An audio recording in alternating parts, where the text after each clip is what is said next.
Quarterly review time. Hey, once again, it's that video that I make every 3 months. I wrote some notes for things to go through on this video. So yeah, let me go over the last 3 months. Okay. Winter 2025, aka December 22nd, all the way through to March 22nd. I'm recording this on April 9th. Yeah, another 2 weeks after the turning of the season, but c'est la vie, doesn't matter. Now is the right time to do it, apparently. So, let's see the notes then. Exercise and diet. Going very well this year so far, over these last 3 months. I have lost 7.5, almost 8 kilos. It was 7 at the time of writing the note. I had lost most of those 7 kilos in the first 2 months, and then the month of March, didn't burn that many more calories than I ate. It wasn't that many more. So I kind of stagnated a bit, but I'm back on track again, losing weight again.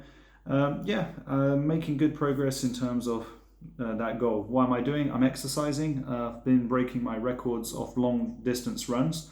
Recently did a 27-kilometer run, and I'm aiming next Sunday to do a 28-kilometer run, so hopefully that will happen.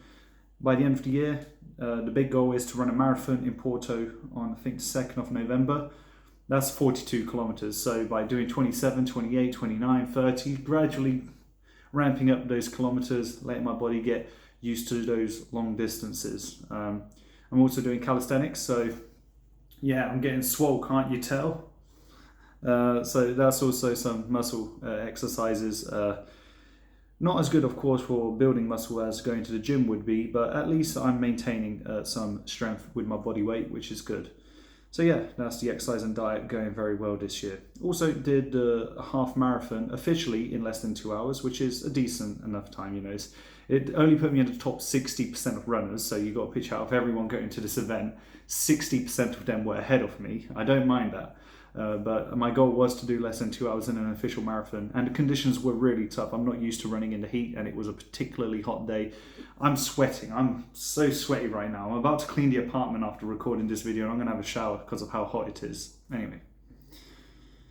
Old School RuneScape Questlore series, a very interesting one. Now, if I had made this video just 2 days earlier, it would have been a very different video because of what I'm about to say. Someone, I don't know who this person is, on Reddit, posted onto the Old School RuneScape Reddit saying, I found a high effort, low popularity YouTube channel, basically, and it got to the front page of the Old School RuneScape Reddit. I think it's got over 3,000 upvotes, which is, I think it was the top post of the day and one of the top posts of the week, basically. I check my phone while I'm at the calisthenics park up the hill. I literally take a few steps back looking at my phone because I can't believe what I just saw. I basically doubled my subs based on this one kind person making a nice post on Reddit.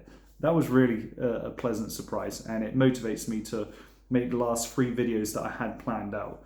Basically, I had finished a series. I finished the Questlore series. I did it. And I had a few bonus videos in the works, basically. The scripts were already being written, the shots that I needed to shoot in the game to make backgrounds for the video. I had all of this planned out. I decided to postpone it. I was happy with the completion of the project. And even though I was only missing like 3 extra bonus videos, I decided I'm going to put a pause.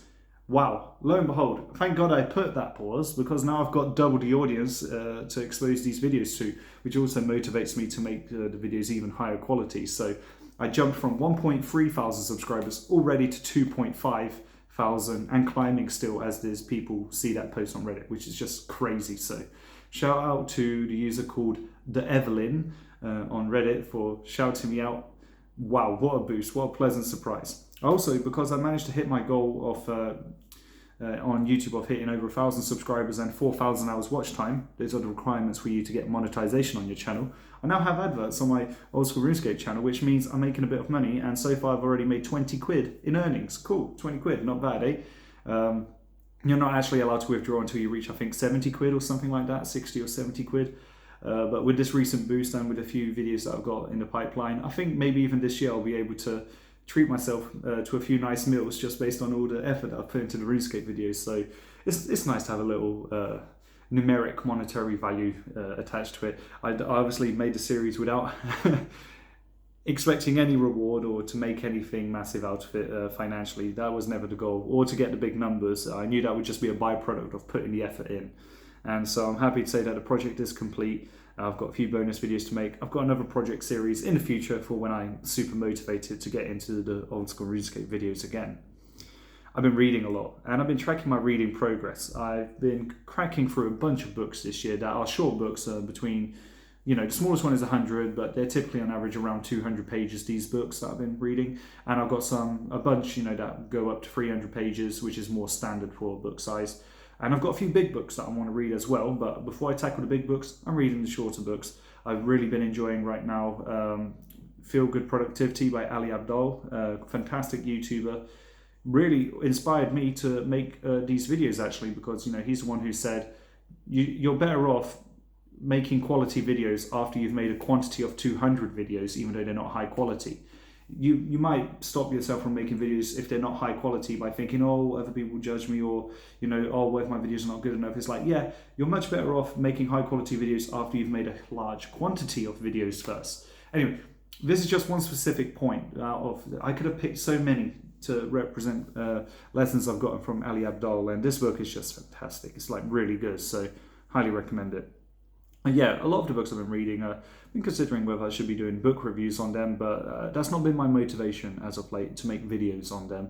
And I've been flowing a bit more in life, which is something I keep bringing up on the channel. It's nice to see this progress, that I am making progress, I am flowing more, I feel really good on a day-to-day basis, which is awesome to see. And the progress, like I said, I've been reading a lot. I've also been watching a lot of movies, fascinating range of movies. Some I like, some I don't like that much. And I'll be honest, I've even gotten that, the doom of brain rot of watching some movies that bore me at double speed or skipping 30 seconds ahead because I already know how it's going to play out. I'm watching a movie. It has an action scene happening where it's a chase scene. I've seen 1,000 chase scenes already. I skip forward a minute and a half and it's like, okay, so the good guy's pointing the gun at the bad guy now. That's what happens after the chase scene. Why am I not watching it and enjoying the adrenaline of, oh, what's going to happen? It's like, no, I already know what's going to happen. Let me just see what happens. I find myself more intrigued by plot and dialogue. That's what really intrigues me. So my favorite movie I've seen so far this year is LA Confidential. It's got Russell Crowe, it's got Danny DeVito. Pretty good movie. I really enjoyed it. I gave it an 8.5 out of 10 out of my own personal rating out of 10. So yeah, but a lot of movies I watch, they don't interest me so much. Am I going to make movie reviews one day? I don't think so. Not really. I'll leave that to the professionals or the people who are really interested in that sort of thing. An interesting development has happened. Now, if you know me on my channel for a while, I've said that one of my biggest addictions was weed. Well, I did last year a 1-year pause, basically, from January 8th all the way until, pretty much after January 8th this year. I didn't smoke any weed. And I had 2 experiences with weed very early on this year in January. And it made me realize I don't want it anymore. I don't like it. I don't like the brain fog it gives me. I had, for the whole year that I did the pause, been dreaming for coming back to it. It would be awesome. I would have the munchies and I would listen to music and all of these wonderful, all the benefits without any of the, all the pros without any of the cons, basically, is what I was thinking it was going to be when I get back to it. But no, that didn't happen. I felt the cons outweighed the pros and I no longer feel a calling to do it anymore. So I've managed to tackle this addiction. That's incredible. On the topic of addictions, I also... apologies for introducing a lewd topic, but basically I haven't nutted consciously early in my sleep basically this whole year. So I'm making good progress on that front. Doesn't mean I haven't stopped looking at stuff on the internet or playing it, but the point is I haven't finished since 2024. Only in some wet dreams, and there's only been 2 or 3 I think so far this year. So I would say that when it comes to like semen retention, wow, that there is a tangible energy difference that I feel on a day-to-day basis. I don't know how else to describe it. I think all the subtle things that happen, like it's hard to put into words because it's like an energy. Anyone who's scientific or rationally minded is going to hear me say, oh, well, why are you talking about energy and woo-woo stuff, man? It's like, okay, I've got a bit more energy, like physically, I'm less tired. I'm more focused. This has been a huge thing for me, who is, Mr. Procrastination over here, always distracted. I've actually been really focused this year, a lot more focused than usual. Like, that's probably the clearest difference I've been feeling. So yeah, the benefits are all there. I feel like there are days where I feel like my voice is a bit more commanding. Now, I don't mean to say deeper. You know, that's something that's talked about a lot on the internet in semen retention culture. You know, they say one of the benefits is that your PP will get bigger and your voice will be deeper. I can say that the voice feels a little bit deeper. I just say it's more commanding. I don't know how else to say it, but the energy, it's like the attention that I get from people, I feel like they take me more seriously now. I think maybe it's a pheromone thing, you know, by me not releasing it all and it stays in my body, I guess it comes off as a smell, maybe. Anyway, it's interesting to see that progress, and I thought it was interesting because I always, you know, thought I'd much rather beat the addiction of looking at the screen, looking at pornography, and still have the habit of masturbation and nutting and whatever. I'd rather have it that way than the other way round. It seems I have it the other way round, but I'm thinking, oh, what if I need to have it this way round before I also let go of like the porn and stuff? So I think this could be the strategy that works for me. I don't know. I have been spending less time addicted to it, which is awesome. So I'm very happy about that. So good progress, and massive progress compared to last year, although not necessarily having tackled the root issue. I'd say the side effects of semen retention have been great, and so I'm really happy with that. Been enjoying good food this year. You know, I think one of the things I really, really appreciate about life is food and flavor. I have so many good memories about it. It seems to be quite a strong sense. You know, we've got the different sensory perception of sight, sound, and smell, and taste and touch. And for me, taste is quite a prominent one that I really enjoy. And soon I'll be going on a holiday in Morocco. That's going to be happening less than 2 weeks from now. I will be going to Morocco. I think 2 weeks from now I'll be in Morocco. Wow, awesome. And one of the main reasons to do it is just to try all delicious food. There are obviously lots of incredible places to visit. I'm so curious to see the mosques. I know you can't go into most without being a Muslim, but some you're allowed to visit. I think there's this big one in Casablanca that I want to go see.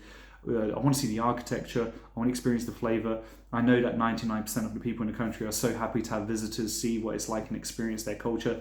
Although I also understand there's that 1% of people that try to scam tourists and they can make it an unpleasant experience. But, you know, I'm good at brushing those things off to the side and not falling for scams. So in general, I think I'm going to have a wonderful time. I can't wait to meet people, experience the culture. I'm going to even bring a pocket Quran with me that a friend gifted me. So if I'm ever sat in a cafe or just sat down enjoying a park or something, I can just open it, read a little bit. I do plan to read the Quran from beginning to end at some point in the future. But for now, I just want to flick through it, just read some passages, see how I feel about it. I really want to learn a little bit from every religion in the world.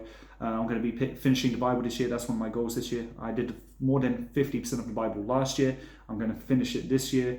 I already read about Taoism. I already read a lot about Buddhism. I want to learn more about Hinduism. I want to know about the Muslim faith. I want to know about the Jewish faith. I want to know about all the different religions in the world and see what I like from each of them, see what I might not like so much from each of them. I want to pick and mix the best virtues that I can get from each one and apply it to my own life.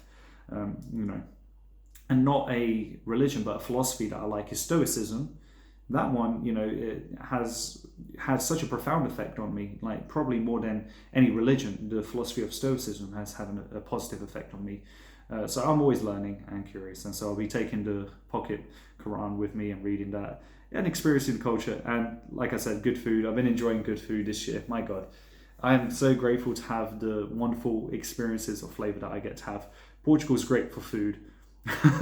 That's one thing I do not envy about England, although I do miss a good fish and chips. I do miss a proper, you know, KFC. Here in Portugal, the KFC is rubbish compared to the UK.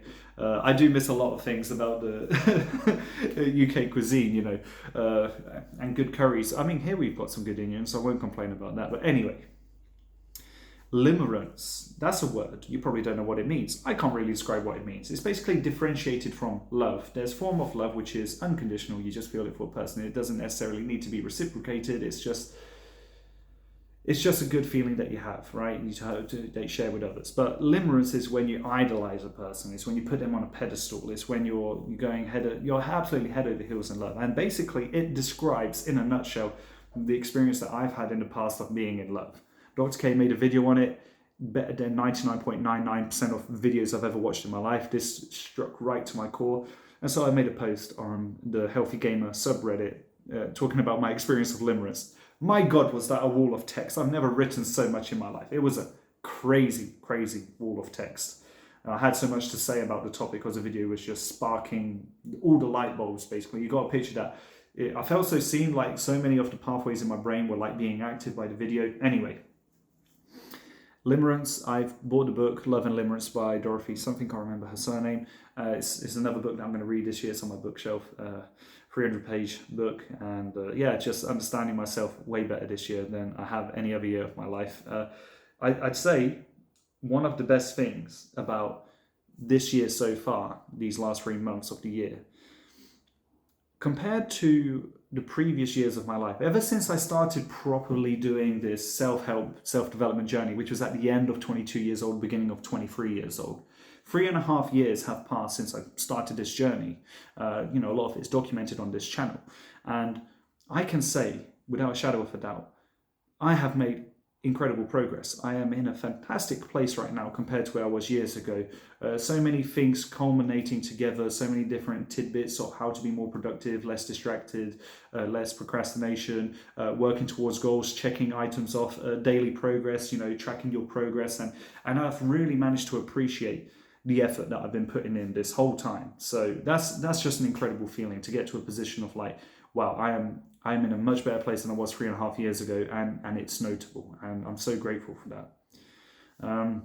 What else to say? So I did an 18-kilometer trail here in Nezadeh. That was really tough.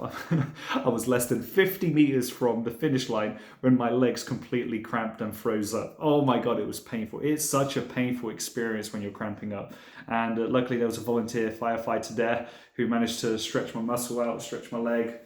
Oh, wow. And I managed to finish that race, but that was like the upper limit of my ability. So 27 kilometers on road, very tough. 18 kilometers running on uneven terrain, sand, and I don't know what you call like the pine needles from the trees, the leaves of pine trees. It softens the ground, so it's not like you're running on solid ground, it's like soft ground. It makes it more difficult to run is what I'm saying. Yeah, that was a super tough run, but I'm doing a lot of tough runs this year. I've got another trail of 22 kilometers soon, so that's going to be tough, but I'm loving it. I've got a lot of colleagues that are participating in all these runs as well, so we've got a nice little supportive group from work, encouraging each other to break records, run more, do better, and in my case, lose a little bit of weight on top of all of that as well, despite my love for good food. Okay, what else to say? Yeah, I'm aiming to get 5 kilos lost in the next 3 months. I hope I can do that. I think it's possible. I've got to put a bit more effort than what I'm currently putting in. I know that, so I know that I've got to tweak it, eat a bit less, be a bit hungrier, eat less calories, burn a bit more. I'm making my way towards it. If I don't lose 5 kilos in the next 3 months, I'm still going to be okay with it because I know that progress is progress. Might not be as fast as I like, but you won't deny that it's progress, so that's good. I'm looking better. People have pointed out that I'm looking better as well, which is a good thing to hear. And it's not all in my mind. What else? Yep. Okay. I've shifted my mindset a little bit recently. I used to think, so my work basically is 8 hours a day, 5 days a week. So you're thinking, yes, the standard 40-hour-a-week job.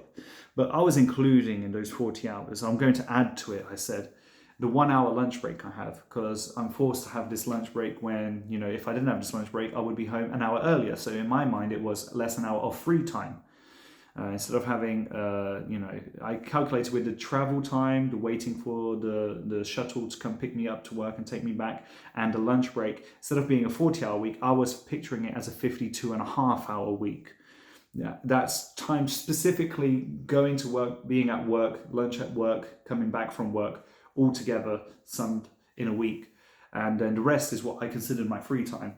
What this meant is that only 53% of my waking hours were free time, mostly on the weekend. But making a shift and realizing that being on the shuttle with my friends, being on the lunch break, chatting with my friends, going on a walk on my lunch break, and reading a lot. I've been reading, this is one of the reasons I get so many pages read, is I read on the shuttle to work, on half an hour wait for the shuttle, and then on the shuttle back. I've been reading a lot, and I realized that's what I would love to do in my free time. So just by shifting this perspective, those 12.5 hours, I've given myself a 16% bonus in terms of my free time in a week, basically. I've calculated that instead of being 53% of my week free time, it's now 69% free time with this one psychological trick. Yeah, it's just a shift in the frame of mind, and nothing's really changed. It's still the same hours that I'm spending outside of home, but by framing it differently, by saying, hang on, I do actually have these moments of free time. Yeah, and you're probably thinking, hang on, the maths doesn't work out, William. Just the 12 and a half can't be a 16% difference. Yes, you're right. I consider that I don't work a full 8 hours a day. I consider that I work 7 hours a day because I've got meetings, on different days. It doesn't really feel like a lot of work, I get a lot of a better understanding for why so many bureaucrats and Democrats and liberals just absolutely love the work environments that are full of meetings because they're not actually doing any work, really. They're just listening to people chatting. I can understand the appeal of why they wouldn't want cuts to government spending when they're getting to enjoy this lifestyle of not really working and getting paid for it. Now, that's why I'm saying I'm only working 7 hours a day. I don't fill my whole week with all of these meetings on ski resorts that I would love so much, but in terms of actually being focused and cracking on with work outside of daily meetings and stuff, I'd say I'm working 7 hours a day. So this shift of my perspective is like, I'm actually only spending 35 hours working a week and the rest is all free time, frame of mind. I get a 16% extra free time just by shifting my mind. I'm super interested in the topic of psychology, which is why I've been reading books on the topic.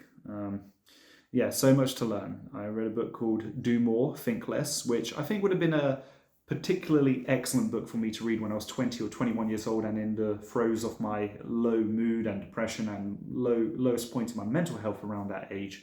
This book would, I think, have opened avenues for me getting better quicker by not... the word literally just left my mind. It was right there and then it just left my mind in just a moment like that. It's like when you're thinking about something over and ruminating, that's the word. It's a book that tells you stop ruminating on depressing shit, which is a message I needed to hear when I was 21. Not a problem I need to hear anymore, but it doesn't mean that I don't overthink still. It's still something that I have to deal with. Although on a day-to-day basis, like I said, this year more than other years, I'm ruminating a lot less, overthinking a lot less. So I definitely feel like I've made fantastic progress and I'm super happy to share that. Psychology, that was a good book. Love and Limerence, that helps me to understand myself better. Feel Good Productivity is a book on productivity. There's also The Subtle Art of Not Giving a Fuck, which I guess gives some psychological insights as well. Great lessons in all of these books that I've been reading. I've also been reading about spirituality, esotericism, all of these topics, like the Tibetan Book of the Dead. That's a very fascinating book. I'm actually watching a movie right now. My friend recommended it. It's called Enter the Void. And it's revolved a little bit around what happens in the afterlife when you, in the moments after you pass away, what happens to your spirit. And wow, my God, I'm watching this movie stone cold sober. I'm telling you, I saw the first hour yesterday. I haven't finished the movie. It's 2 hours and 30 minutes or something like that. I'm going to watch the rest after I clean the apartment and have a shower. But it's like, just 1 hour of that movie was one of the biggest trips I've ever had in my life. It's crazy how, and the way that it's filmed, the visuals that they do, the aesthetic, the storytelling, the camera angles, the perspective is like, it's so different to any other movie I've ever seen. And I could only imagine what it would be like watching that if I was tripping on something. That would be an absolutely life-changing experience. That's how well the movie is made. So it's like a complete psychedelic trip. Awesome movie, Enter the Void. Very different to anything else I've ever seen. Yeah. Here's a movie called JFK with Kevin Costner. I think it was directed by Oliver Stone. So I'm also interested in the world of intelligence. Yeah, super fascinated by it. I've been using Grok recently just to get a broad overview of how it all works, how it's all structured. I recently learned about open source intelligence, which particularly fascinates me because you're not hindered by being exposed to any sort of knowledge or NDAs that you're not allowed to share. This is all just stuff that's available on the internet. It's made me understand one of the accounts that I like following the most, Mike Benz. It made me understand him a lot better as well. And in terms of my own life, my interest in psychology and intelligence, what's that really aiming towards? Well, I'm writing a story. I keep talking about it on this channel, man. I haven't been actually putting the pen to the paper. I've only been taking notes and shaping my worldview so that I've got a better context for how I would like to approach the book. And seeing it through a lens of understanding the world of intelligence and think tanks and the sort of people that would be in those environments, the sort of personality that they would have, it's a very strange thing. In the book The War of Art, which I read just a few weeks ago, which is different to The Art of War. It's a play on the words, but it basically talks about the struggle that writers and artists have in terms of tackling their craft and actually putting work towards it versus, just being a dream. And all of these books that really point towards this, basically. What's absolute... Oh, man. I completely lost my train of thought. Okay, yeah. What's fascinating about it is you live with these characters inside your head when you're writing a story. So far, my characters aren't fully fleshed out, but I've got sort of clouds of ideas about what these characters would be like. Weirdly enough, the ones that have the most depth to them are a guru sort of figure. So there you go. I'm learning about esotericism, spirituality, learning from a lot of gurus on the internet. What sort of character would they have? What sort of dialogue would they have? What would their way of going about the world be? How does the world respond to them? The sort of experience growing up and the large effect that they're going to have in the outcome of the story. I've got that character fleshed out, but I've also got, and this is the thing that, like I was saying in The War of Art, the bad guys. For some reason, we've got the shadow, like in Jungian psychology and the id in Freudian psychology. You've got I think it's the id, I don't know. You've got this unconscious energy within you that you push down. You don't want to look at it. But I find that it comes out when you're trying to conceptualize evil, for example. I think it's like the saying, you'd rather be a warrior in a garden than a gardener in a war. You've got to be able to weather the battles, and I think this is also true psychologically. Understanding your own repressed parts. I think it would be something I might do. I think I'm going to do this at some point in the future. I haven't done it yet. Is have a dream journal.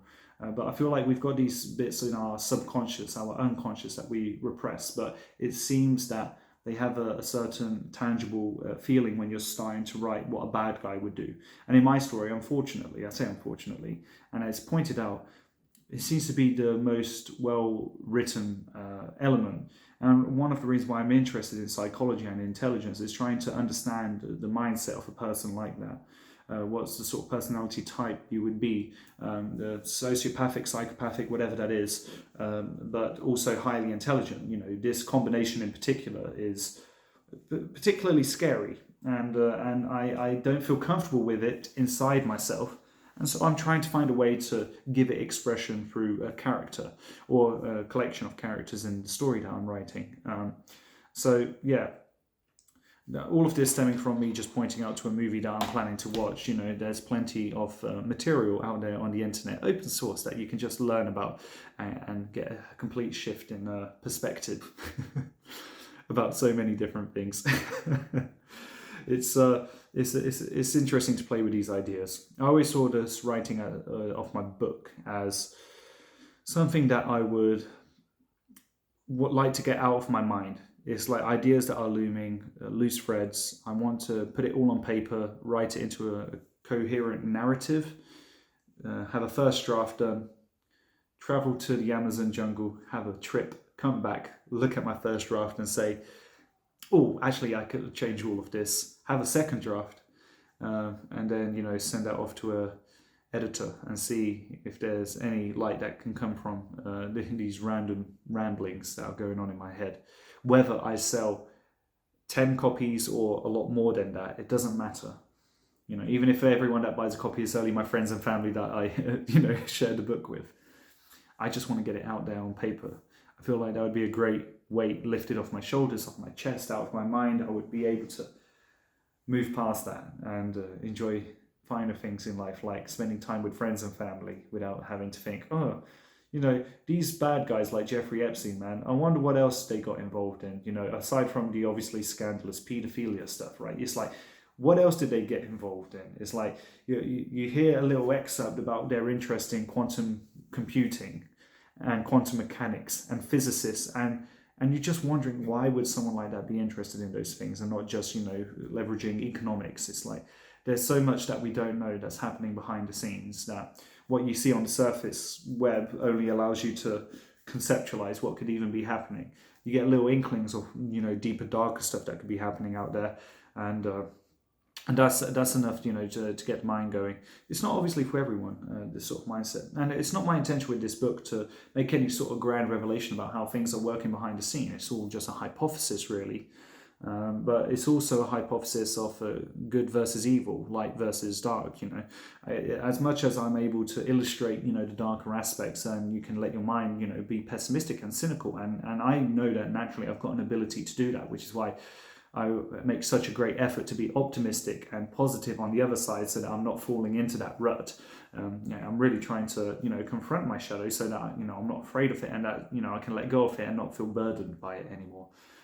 It's been a lifting of a weight off my chest as I take all of the notes, so I've got 60 pages written of notes. Right, it's not actually the story in a narrative, and I know that this is something I'm going to approach soon. I know it's something that I've got to put in a bit of work every day. I've got to write, like many professionals recommend, just 200 crappy words a day. That's your obligation. Brandon Sanderson is a particularly successful writer, so he sets it at 2,000.